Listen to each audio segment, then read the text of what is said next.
voltamos com o programa Ponto de Encontro e agora eu vou bater um papo com a minha querida, a autora do livro Osório e Onofre, Márcia Claro. Seja bem-vinda ao Ponto de Encontro, que bom ter você aqui, viu? O prazer é meu, Rodrigo, participar do programa e contribuir aí com você nesse programa Ponto de Encontro. É isso mesmo, bom demais ter você aqui. Márcia, quero saber de você, já tô vendo que tá o livro aqui no cantinho, os personagens principais também estão aqui atrás de você. Os personagens principais são 2 sapatos, é isso? Conta pra gente. Eu escolhi, 2 sapatos para poder fazer analogia com as diferenças que a gente tem nas pessoas. Então, todos nós escolhemos sapatos e essa representatividade pode ser pelas diferenças de cada calçado. Ah, legal, porque eles são iguais, né? Quer dizer, fisicamente, né? Entre aspas, eles são iguais, mas no interior eles podem ser diferentes, é isso, né? Isso. A aparência é sempre assim, você olha para os pés e você vê um par. E você imagina que os sapatos são iguais. Mas, na verdade, nós não somos iguais e nem as pessoas que estão ao nosso redor. Todos nós temos as nossas características, as diferenças. Perfeito, Márcia. Agora sim, eu sei que você é pedagoga, educadora há muitos anos, palestrante, além de escritora. Quer dizer, você tem uma vivência de muitos anos, né? Com criança, com adolescente e tudo mais. Eu quero saber o que te inspirou a falar sobre diversidade. Foi alguma situação específica que você tenha vivenciado ao longo da tua carreira? Meu desejo de levar a literatura para as crianças, ela agregou o assunto tão atual de uma maneira bem fácil. Então, como a gente tem na nossa sociedade essa grande pluralidade, como transmitir isso para as crianças sem que elas tivessem uma dificuldade de compreender que cada um tem o seu jeito de ser e que elas precisam respeitar. Então, a leitura fez a união, a ponte do assunto atual junto com a literatura. E assim são meus outros livros também. Eles todos têm uma fundamentação para estabelecer o texto em si, né?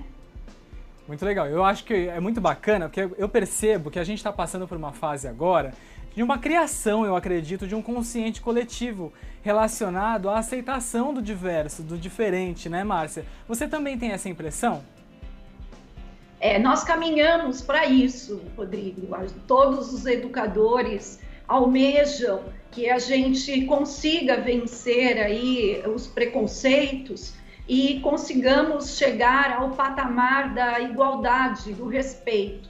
Então, é uma batalha que todos nós travamos e isso é importante que as crianças já tenham isso inserido para que a gente possa ter adultos melhores, né? E respeitar as diversidades, porque a gente vê uma problemática aí, a falta de aceitação de vários segmentos em relação até mesmo à mulher e o homem, a questão do racismo. Então, tudo isso precisa ser eliminado, né? E acho que a educação ela é parte integrante dessa construção.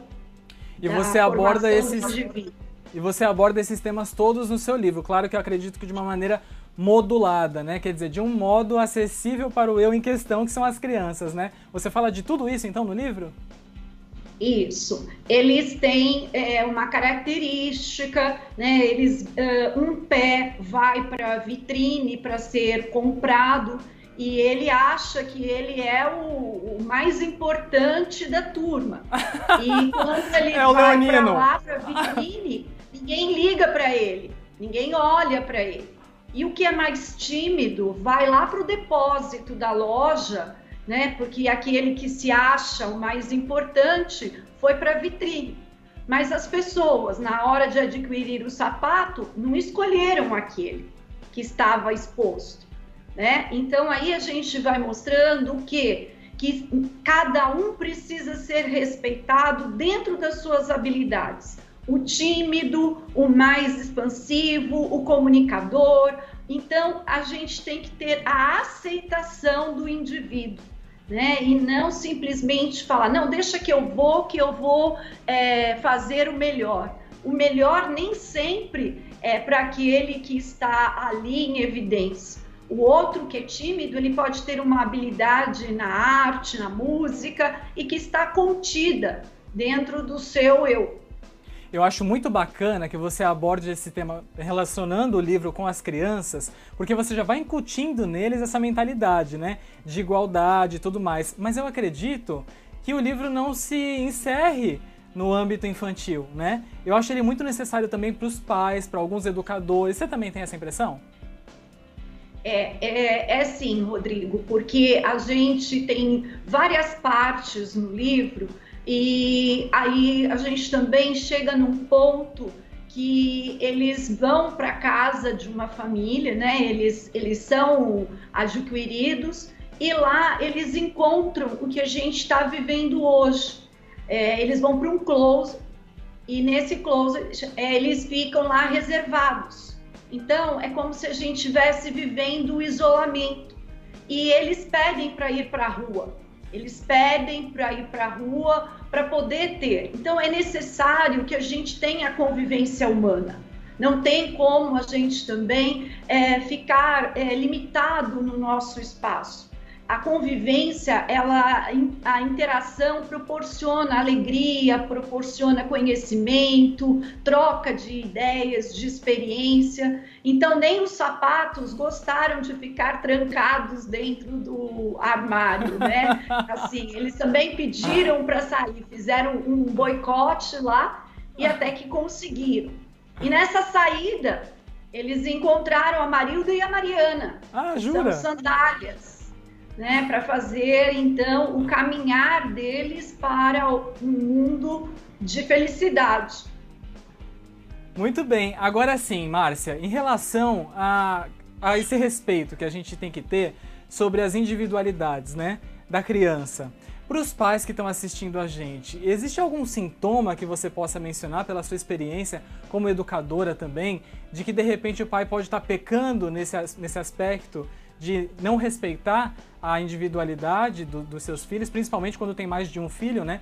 Porque às vezes eu acredito que exista uma padronização, né, da educação, né? E da maneira de tratar os filhos que são diferentes, não é isso? Isso. Então, quando eu tive essa ideia do par, foi exatamente isso. Para que as pessoas não fizessem a comparação do pé esquerdo com o pé direito. Eles têm que ter a sua individualidade. E o que eu penso em relação a isso é que, às vezes, no dia a dia, os pais não percebem, mas eles falam algumas palavras que não são construtivas, né, para a vida da criança.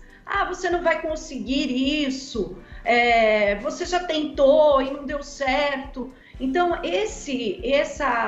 essa situação, a gente como pai, como mãe, nós temos que ter um olhar diferente, porque a gente tem que deixar o nosso filho sonhar, ir caminhar em direção ao sonho dele, levar aquilo como um aprendizado e passar segurança no aspecto emocional, porque quando a gente faz essas marcações, elas são marcações negativas. E aí é quando elas criam a frustração. Porque quando a gente recebe estímulo, motivação, mesmo que dê errado lá na frente, a gente teve o apoio da família. E a partir do momento que as pessoas que estão mais próximas da criança desanimam, não colocam uma ideia construtiva, isso vai se tornar um abalo, né? E aí gera insegurança, gera a questão da tristeza, a comparação com o outro. Ô Márcia, agora sim, rapidamente, porque o nosso tempo infelizmente está acabando, o livro ele é feito de uma maneira ilustrada, né? O que eu achei muito legal, porque a gente vive numa era digital, né? Então quer dizer, já a gente pressupõe que as pessoas estão cada vez mais visuais. Foi proposital a escolha desse formato de livro ilustrado? Sim, e a ilustradora, né, do Rio de Janeiro, Fran Junqueira, além dela fazer a ilustração, o marido dela fez também a animação. Eles têm música e animação, que vocês podem estar vendo no YouTube. Osório e Onofre, iguais e diferentes. Um beijo, Márcia! Um beijo para você, para as crianças e para todos os educadores. Demais, muito bom. Legal, né? Vamos todo mundo ser amigo do Osório e do Onofre. Gostou do programa? Semana que vem tem mais. Você fica agora com o Jornal da Band. Até lá, beijo!